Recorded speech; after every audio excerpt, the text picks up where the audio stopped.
Welcome back to the deep dive.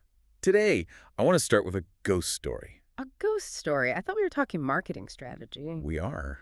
But it's a specific kind of ghost story that I think haunts the entire venture capital world. It's the story of the living dead startup. Okay, I know where you're going with this. You know the ones I'm talking about, right? You look at them and on paper, everything looks perfect. I mean, they've got a brilliant product. A-plus team. The engineering team is just stacked with talent. They had that initial, explosive launch where everyone on Twitter was talking about them for a month. Right. The IT company of, what, 3 years ago? Exactly. But then just silence. They didn't crash and burn. They didn't run out of money. There was no big dramatic founder breakup. No, nothing like that. They just stopped. Yeah. They hit a ceiling at, say, $5 million in annual revenue, Hmm. and they have been grinding sideways ever since. They aren't dead, but they are definitely not alive in the way they plan to be. The plateau. It is the silent killer of startups. The plateau. Mm-hmm. And today's deep dive is all about why that happens. We're looking at a really fascinating book called Marketing Escape Velocity, The Path to Unicorn Status and Beyond by Paramedra Kumar Bhagat. Ah.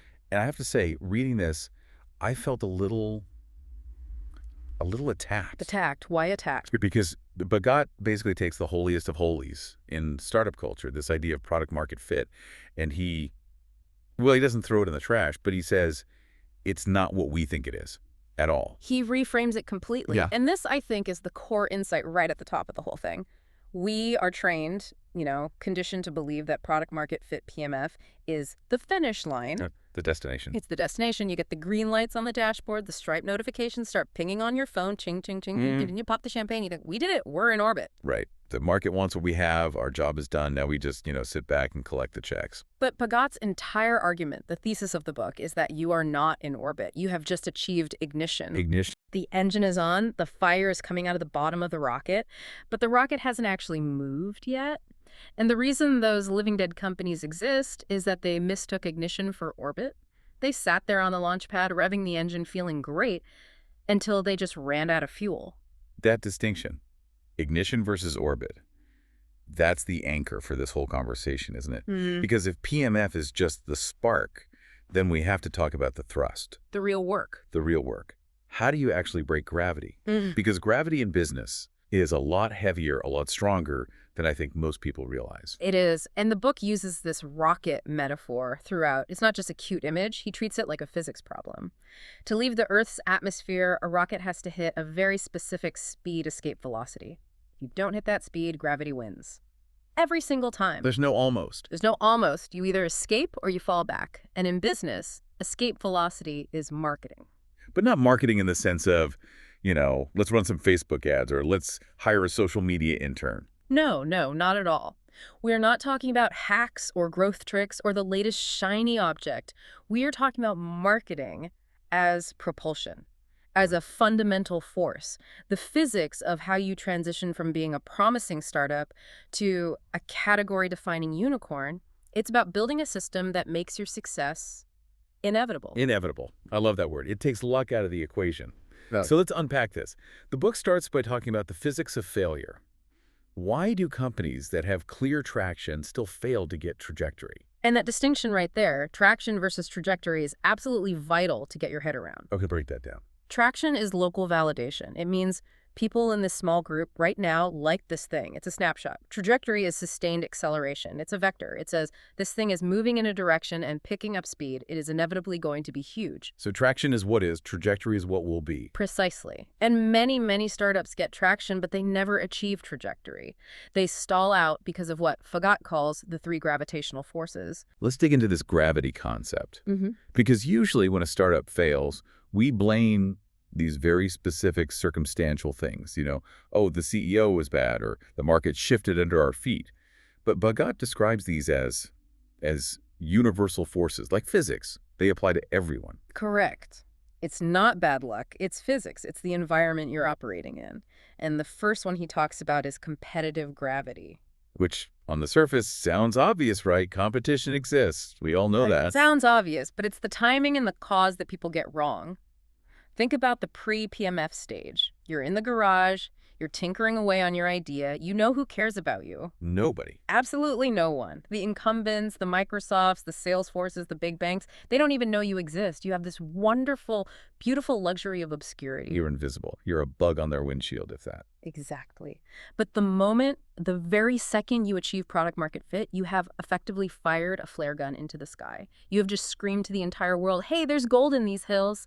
You have validated the market for everyone else. So your success actually paints a giant target on your back. 100%. I see this all the time. A small startup proves that, say, AI for dog walking is a viable business model. Suddenly, 3 things happen almost immediately. 1, the copycats launch within 6 months because you literally gave them the roadmap. You did all their market research for them. You did, for free. 2, the incumbents who are ignoring the space, they look at your traction numbers and their strategy team say, hey, we can just add that as a feature button on our existing pet owner super app. The dreaded featureization of your entire company. That's a founder's nightmare. Nice company you have there. It would look great as a drop-down menu in our product. Exactly. It's brutal. And the third thing is that a new wave of even better funded startups now enters the space because you've de-risked it for their VCs. And all of a sudden, the friction to sell your product goes up by 10 times. That is gravity. You are being pulled down by the weight of your own validation. Viability attracts competition. If you stop accelerating the moment you get PMF, the market will catch up and swallow you.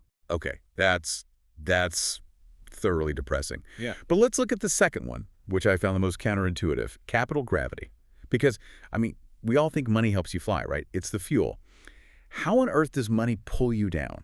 This is all about the expectations that are attached to the money. This is the fundamental difference between a small business and a venture-backed startup. Break that down for us, because I think a lot of people listening might think growth is growth. Okay, let's say you have a pizza shop, a great local pizza shop. You grow your revenue by 10% a year. In that world, you are a hero. You're profitable. You're a pillar of the community. You feed your family. Everyone is happy. Sounds like the American dream. It is. But in the venture world, 10% annual growth is a death sentence. Venture capital as an asset class is predicated entirely on finding outliers. They need home runs. They need companies that grow 100%, 200% year over year. So capital gravity is this phenomenon where if your growth slows down to normal business levels, the capital doesn't just sit there patiently. It flees. It leaves. It abandons you. VCs stop returning your calls. Your investors, who are your biggest cheerleaders, suddenly go quiet. An inside round to get you through a tough patch becomes impossible. Your valuation gets crushed. The gravity isn't the money itself, it's the flight of that money when you stop looking like a rocket ship. Wow. So if you are growing 15% year over year, you starve. If you are growing 15% month over month, capital will chase you down the street with a blank check. That's the difference. That's a huge difference. You're saying capital isn't just a resource. It's a force that actively pulls away from you if you aren't moving fast enough to keep it. Yes. And that pull can be strong enough to tear a company apart. Which brings us to the third force, which is maybe the most pervasive of all. Obscurity, gravity. This feels like the default state of the universe, especially on the internet. It is. It's entropy. The market is incredibly, deafeningly noisy. Your customers are overwhelmed with choices and messages. Just because they liked your product yesterday or even bought it yesterday does not mean they will remember you exist tomorrow. We assume that once we acquire a customer, we own them. That's the fallacy. We don't. We just rent their attention for a few seconds. Without constant thrust, without constant marketing pressure to remind them you exist, to show them new value, you will default back to being invisible. Gravity always wins if you stop moving. That perfectly explains why we see these specific plateau patterns that he talks about. The first one is the organic ceiling. I feel like I see this constantly. Founders who proudly say, "We don't do marketing, our product speaks for itself." Oh, that is the siren song of the plateau. Our product is so good, it just spreads by word of mouth. And look, that's great for the first 1,000 users. It might even get you to your first 10,000. But word of mouth is slow. It's unpredictable. It's fundamentally linear. And eventually, you run out of those early adopters who love to talk. You hit the ceiling of your immediate network. And you can't scale it. You can't just decide to have more word of mouth next quarter. You can't. It's not a lever you can pull. Then you have the second pattern, which is capital caution. This is the founder who gets PMF, raises a bit of money, and immediately slams on the brakes. Yes. They get scared. They think, okay, we made it this far, let's not screw it up. Yeah. They start to optimize for survival rather than for dominance. They try to extend their runway from 12 months to 24 months, but to do that, they have to stop the engine. They're playing not to lose instead of playing to win. A perfect way to put it. And the third pattern is identity lock-in. We'll talk about this more later, but it's basically refusing to expand beyond the initial niche you found success in. The we just do this one thing trap. Right, we just do X, and they do X really well, but the market for X is only so big, and so they stay small forever. So to break these gravitational forces, competition, capital obscurity, we need propulsion. And this brings us right to part 2 of the material, marketing as propulsion. The author argues pretty forcefully that most companies treat marketing as decoration, like you build a house, and then at the very end you hire someone to come in and hang some marketing curtains. It's what he calls the fatal mistake. The sequence that almost every startup follows is build the product, find PMF, raise a round of funding, and then, almost as an afterthought, the board says, okay, I guess we should probably do some marketing now. Like it's a checkbox. Okay, product is done. Let's go hire a CMO and tell them to make the numbers go up. Exactly. The problem is, when you treat marketing as this separate final step, your revenue becomes incredibly fragile. It becomes luck-based. You're just sitting there waiting for people to stumble upon you. You're reactive. You are making them find you. So Bagat argues that marketing is infrastructure. Yes. This is a critical point. It is as indispensable to the company as the engineering department or the finance department.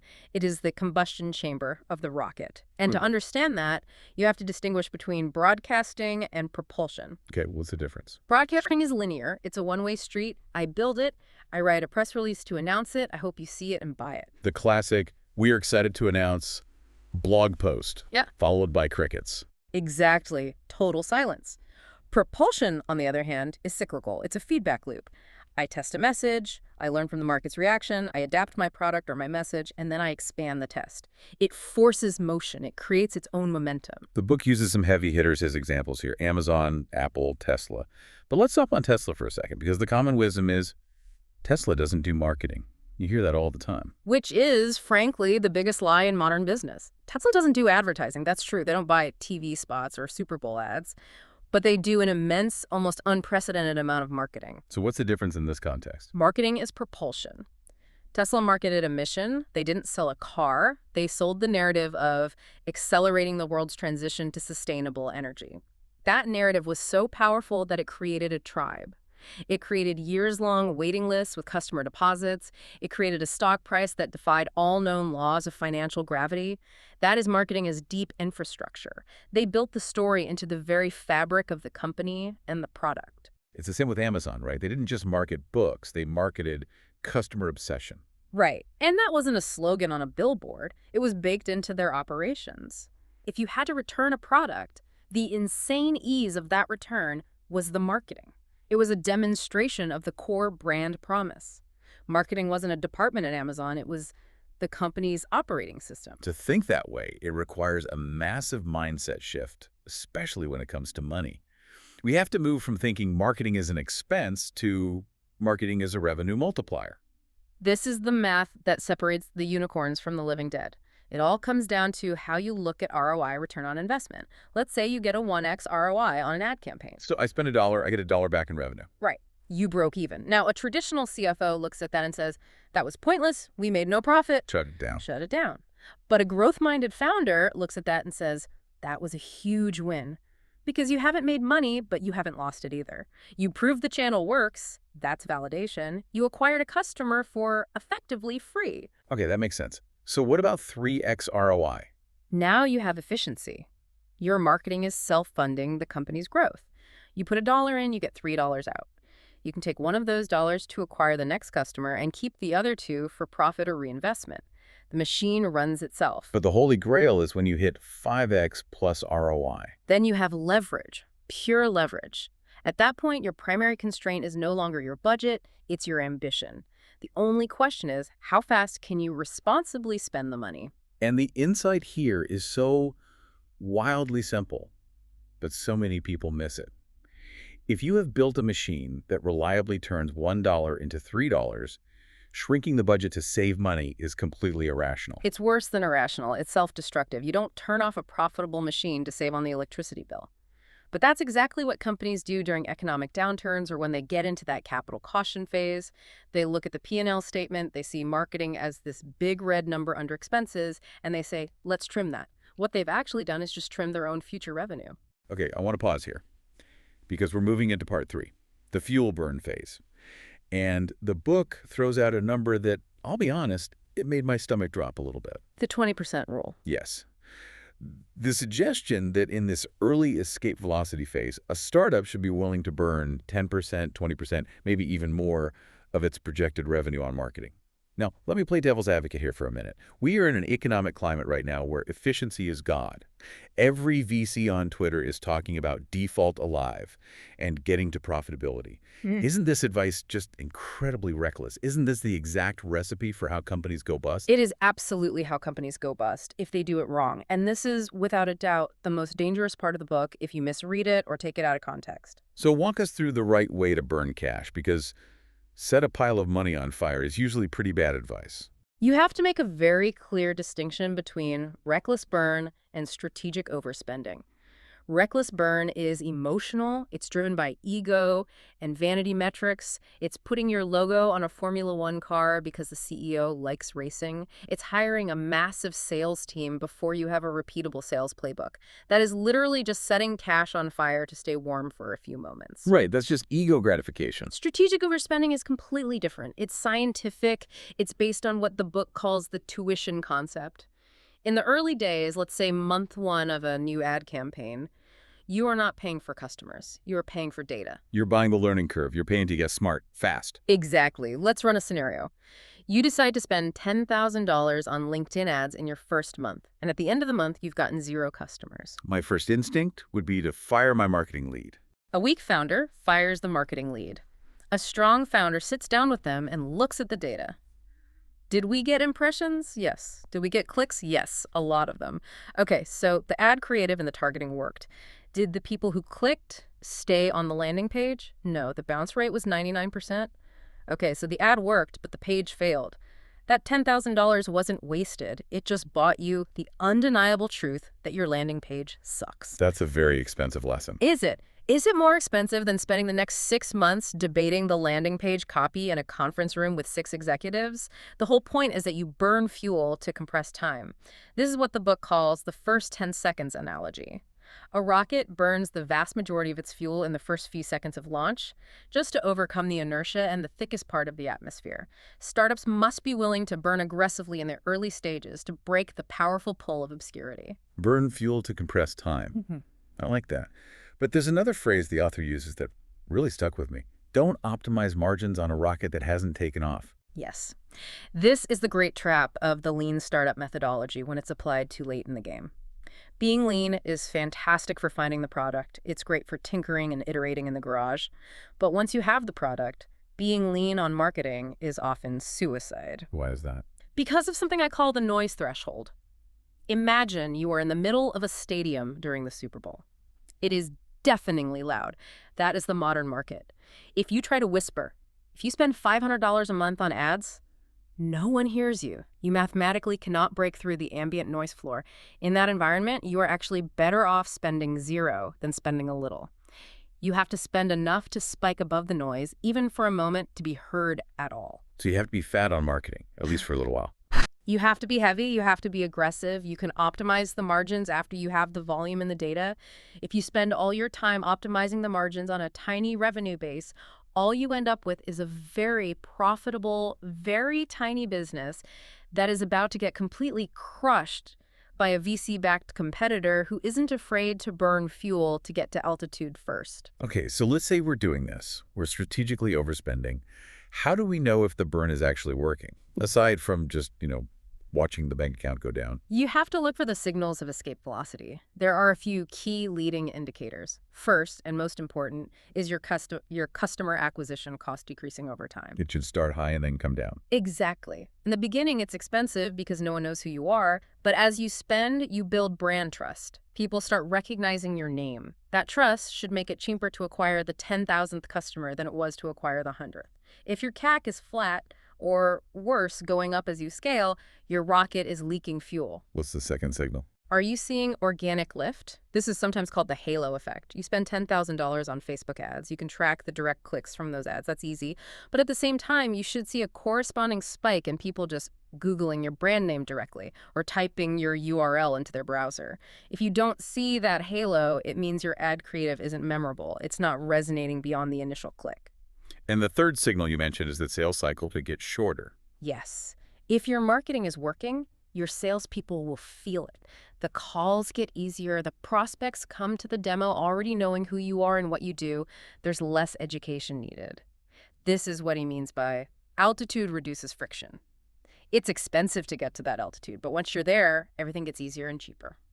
I want to pivot slightly here because while we are burning all this fuel, we aren't just shouting at the world.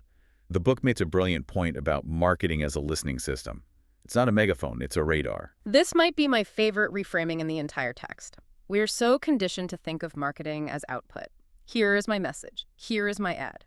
But its most valuable function is as the company's nervous system. It gathers intelligence from the market far faster than a product team can build and ship new features. The book talks about the concept of behavioral truth. I absolutely love this idea. It's so powerful. People lie in surveys. It's not usually malicious. They just want to be nice, or they want to sound smarter, or they honestly don't know what they truly want.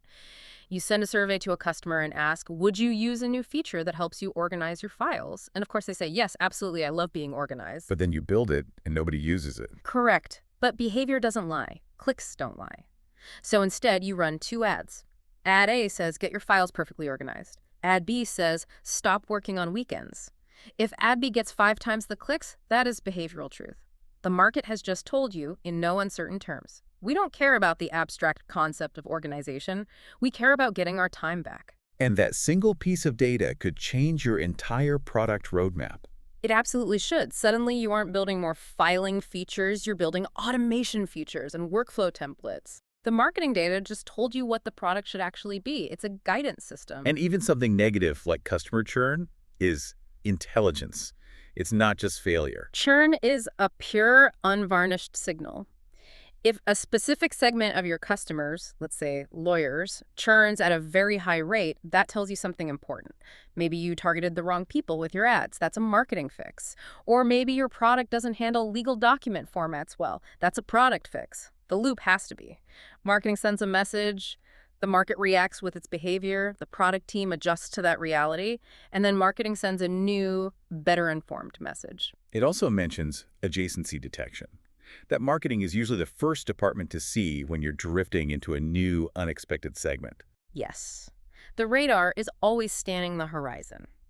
Maybe you build a tool for small businesses, but suddenly you look at your signups and see a bunch of mid-sized companies forcing it to work for them. Or you see people on Twitter talking about how they're using your project management tool as a lightweight CRM. That is the radar pinging like crazy. It's telling you where the next market is before you even finish conquering your current one. Which perfectly sets up part 5, adjacency and the up pivot. This is all about escaping the tyranny of the niche. The book has a great line. It says, your niche is your launch pad, not your prison.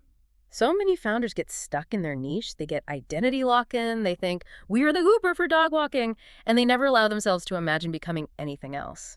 The wedge strategy says you must start with a very narrow entry point, the wedge to crack the market open, but that's just the very beginning of the journey. So how do we expand? How do we grow lifetime value without just finding more of the exact same customers?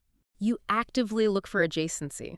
Segment drift is one we just mentioned, moving upmarket from serving SMBs to serving enterprise clients. Feature expansion is another, doing more for the same customer you already have. If you're already handling their invoicing, what's the next logical step? Can you handle their payroll? That's a natural adjacency. Let's talk about the up pivot, because the word pivot usually has this negative connotation. It implies failure. Our first idea, A, didn't work, so now we were forced to try B. Right, that's a reactive pivot. It's a pivot from a position of weakness. An up pivot is completely different. It's a pivot based on overwhelming success in data. It's scaling your ambition by 10 times because the radar is telling you the opportunity is that much bigger than you first thought. Can you give us a concrete example? Sure. Imagine a company that starts by making scheduling software specifically for yoga studios. They get PMF, they do great, They start to dominate the yoga studio market, but then they look at Pilates studios or CrossFit gyms or martial arts dojos and they say, no, no, that's not us. We are the yoga software. They lock their identity to that initial niche. They confuse their starting point with their destiny. And so they hit the natural ceiling of the yoga market and they just stop growing. They become one of those living dead companies we talked about. Exactly. And meanwhile, a competitor comes along who says, we aren't yoga software, we are scheduling software for the entire wellness industry. And they eat the yoga market and everything else. They had a bigger vision. The up pivot then would be the yoga company realizing, wait a minute, we aren't a yoga company. We are a time management and booking platform for boutique fitnesses company. Precisely. That's the up pivot. You shift your identity from tool to platform, from local to global. And the psychology inside the company has to shift too. You stop asking, can we survive? And you start asking, just how big can this possibly get? Yeah. You start using functional language in your marketing. We have these features, and you start using visionary language. We are designing a new category. But to fund that level of ambition, that massive shift from a simple tool to a complex platform, usually you need some outside help. Yeah. Let's talk about capital and leverage, which is part 6. The book makes a great distinction between capital as oxygen and capital as fuel injection. In the very early pre-PMF days, capital is oxygen. You just need it to breathe, to keep the lights on, to make payroll. If you run out, the company dies. Simple as that. But at the escape velocity stage, capital is no longer about survival. It's about acceleration. It's fuel injection. And when you make that shift, the dynamic with investors changes completely. It changes from raising money from a position of need to raising from a position of strength. Correct. When you can walk into a VC meeting with a deck full of marketing metrics, predictable CAC, healthy LTV to CAC ratios, high NRR, fundraising stops being a pitch and it starts being a negotiation. Investors, at their core, love machines. Predictable systems where you put $1 in and you get $3 out. They are terrified of moments, one-off viral hits that can't be repeated. So the conversation changes from, please, sir, can I have some more money so we can maybe figure this out? to, we have already figured it out. Here's the machine we built. Do you want to buy a ticket on the rocket? Exactly. It's, I put $1 into this marketing channel and $3 of revenue comes out the other side within 6 months. Mr. Investor, would you like to put $10 million in? That turns the founder from a beggar into a manager of a high return opportunity. And there's a compounding loop here, isn't there? A virtuous cycle. Marketing generates revenue. The revenue proves the model works. That proof allows capital to flow, and the capital gets poured back into expanding the marketing. And the whole thing just accelerates. And here's the kicker. If you have a truly strong, efficient marketing engine, external capital becomes optional. You could choose to bootstrap if you wanted to, because the business is generating its own cash for growth. And that optionality is the ultimate form of leverage in any negotiation. You'll get better terms, you'll attract better partners because everyone knows you don't need them. You choose them. However, there is a trap here, a very seductive one. Part 7 calls it the discipline of endurance. It's about resisting the siren song of the early exit. This is genuinely heartbreaking to watch when it happens. You see a company doing everything right. They get traction, they get their marketing engine humming, the growth curve starts to bend upward, and then a big incumbent, a Google, a Microsoft comes along with an acquisition offer, say $50 million. That's life-changing money for the founders. It's hard to say no to that. It's incredibly hard. It feels like safety. It feels like validation. You think, we won, we beat the odds. But the trap is that you are often selling right before the curve goes truly vertical. Because the nature of compounding growth is deceptive. Compounding looks almost flat for a very long time. It looks boringly linear. And then, seemingly out of nowhere, it explodes upward into a hockey stick. If you sell just as that explosion is beginning, you leave the vast, vast majority of the value on the table for the acquirer. You are essentially trading a potential legacy for immediate liquidity. The book talks about the hidden costs of exiting, the loss of autonomy, in a phrase I'd never heard before, ambition compression. Ambition compression. That's a haunting phrase, isn't it? You sell your visionary company to a giant corporation. Suddenly, your grand mission to change the world becomes increase Q3 engagement metrics for the parent company's B2B division by 2%. Your ambition is compressed into a KPI on someone else's spreadsheet. For a true founder, that is a fate worse than outright failure. So the discipline required is reinvestment. It's taking the profit that the machine is generating and pouring it right back into the engine over and over again. That is the hardest discipline of all. It can be psychologically painful to take profit money you could take home and put in the bank and decide to burn it on more growth, more risk. But unicorns are built by compounding, not by cashing out. You have to be willing to bet on your own trajectory again and again. And if you do that, if you have that discipline, you undergo an identity shift. Part 8 moves us from just being a startup to becoming a category shaper. This is when your momentum starts to change how the entire world perceives you. You go from being seen as promising or interesting to being seen as inevitable. And inevitability is a powerful psychological state in the market. Your customers start to assume you are the new standard. The question in their minds shifts from should we switch to them to when should we switch to them? And at that point, the brand itself becomes what the book calls trust architecture. I love that phrase. Brand as architecture. A strong brand lowers your customer acquisition cost because it removes the friction of who are you and can I trust you? When you are the industry standard, nobody ever gets fired for buying your product. It also acts as a magnet for top talent because A players want to be on a winning team. And internally, the team itself stops thinking like scrappy experimenters and starts acting like institution builders. You aren't just participating in a category anymore. You are actively defining the standards of it. Precisely. You become the benchmark everyone else is measured against. We've talked a lot about the philosophy of this propulsion, gravity, burning fuel. But I want to get into the cockpit for a minute. If I'm a founder listening to this, what am I actually looking at on my dashboard? Because revenue seems like the obvious answer, but KaiJet says looking only at revenue is a trap. This is part 9. Measuring the escape. Revenue is a trap because it's a lagging indicator. Yeah. It's rear view mirror data. Revenue tells you what happened 3 months ago when a deal closed. It tells you about the past. It's like trying to drive a car down the highway by looking only in the rear view mirror. You'll feel great and see how far you've come, right up until you plow into the tree that's right in front of you. So what are the leading indicators? What are the gauges on the dashboard that tell us we are actually escaping gravity right now? The first one, and maybe the most important, is the marginal acquisition cost. Okay, no buzzwords. Break that down for the non-math majors in the audience. It's simple math, really. Yeah. How much did it cost you in marketing and sales spend to acquire your 100th customer? Let's say it cost you $50 in ads. Now, fast forward a year.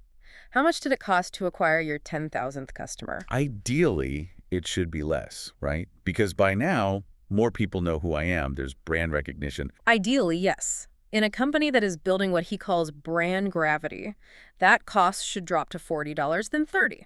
That's proof that your brand is doing the heavy lifting for you. But for most companies that are stalling, gravity works the other way. As they run out of the easy early adopters, it gets harder and more expensive to find the next customer. The cost goes up to $60, then $80. So if I'm a founder and I see my marginal CAC creeping up every single month, even if my total revenue is still growing, You are dying. You just don't know it yet. You are paying more and more for less and less growth. That is the very definition of a rocket stalling out and falling back to Earth. that is genuinely terrifying. Okay, what's the second metric to watch? NRR, net revenue retention. This is the holy grail metric in the SaaS world, but the principle applies everywhere. It asks a very simple question. If we shut down our entire sales and marketing department tomorrow and didn't sign a single new customer next month, would our revenue go up or down? Wait, how can revenue possibly go up if you don't sign anyone new? Because your existing customers are spending more with you. They're upgrading their plans, they're adding more seats for their team, they're buying new products and features you've released. They are expanding into those adjacencies we talked about. If your NRR is 120%, it means your business grows 20% a year automatically with zero new sales. That's the orbit concept again. You've achieved a stable state where the machine runs itself. Exactly. If your NRR is under 100%, it means you have a leaky bucket. You have to keep pouring new customers in the top just to stay level. That's not escape velocity, that's a treadmill. And the last metric you mentioned here is revenue layering. This is about not being a one-trick pony. It's about creating diversified stability within each customer account. I sell you the core software, then I sell you the implementation and training services, then I sell you access to our premium API. Then I take a percentage of the transactions you run through our payment platform. My revenue from you, a single customer, is layered. If you decide to stop using the core software, maybe you still need the API. It makes the revenue sticky and resilient. Finally, part 10 takes us beyond unicorn status. We're building for orbit. Because the goal isn't just to go up, it's to stay there. Escape is a violent, energetic burst. Orbit is sustained, disciplined, and balanced. The goal is to get to a stable altitude and avoid re-entry, the slow, painful process of falling back down to Earth. And this is where you have to shift your thinking from being a company to being a platform and eventually to being infrastructure. Infrastructure, that sounds kind of boring, but also incredibly profitable and stable. Boring is beautiful in business. Think about it. If you are the payment rail or the cloud data storage or the essential communication platform, you aren't fighting for attention every day anymore. You are the utility. You become gravity. When you are essential to the very operation of your industry, when the switching costs for your customers are astronomically high and their churn is near zero, you have become infrastructure. And at that point, you defend your altitude, not by fighting obscurity, but by fighting off complacency. Correct. The threats change. You have to continuously innovate and expand your moat through new adjacencies because now you are the target for the next generation of disruptive startups. And this is what leads to the creation of a generational company. A company that outlasts its founders. A company where marketing evolves from just customer acquisition to policy shaping and setting industry standards. Think of IBM, think of Microsoft. They're generational. They survive massive technology shifts. They survive founder transitions. They don't just ride a single wave. They've learned how to be the ocean. Ultimately, you stop fighting gravity, and you become the gravity that pulls everyone else, partners, developers, customers, into your orbit. That is the profound journey the book lays out, from the tiny spark of ignition on the launch pad to becoming a center of gravity itself. This has been an incredible deep dive. I mean, we've gone from the launch pad all the way to the stars. Let's just try to recap that journey for our listener.